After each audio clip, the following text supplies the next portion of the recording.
Au lendemain du dernier conflit mondial, la population européenne, notamment de l'Europe de l'Ouest, avait faim.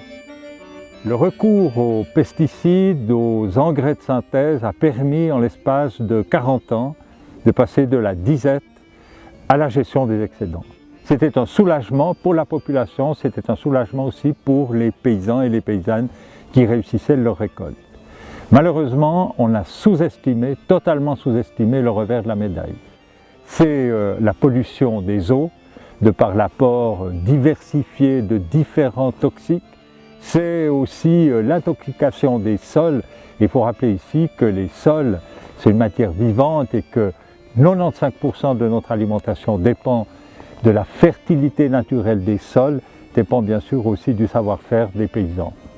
Et pour cette transition inévitable vers une agriculture qui va abandonner progressivement les pesticides de synthèse, il faudrait s'inspirer de la forêt.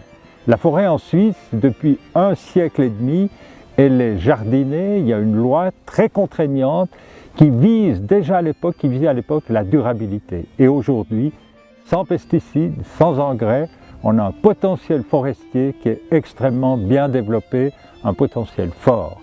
Une agriculture aussi plus écologique, c'est plus de main-d'œuvre, parce que progressivement, on remplace la chimie par le savoir-faire des paysannes et des paysans. Il faudra plus de monde pour offrir une nourriture de qualité et des sols préservés dans leur fertilité. C'est donc des emplois en plus.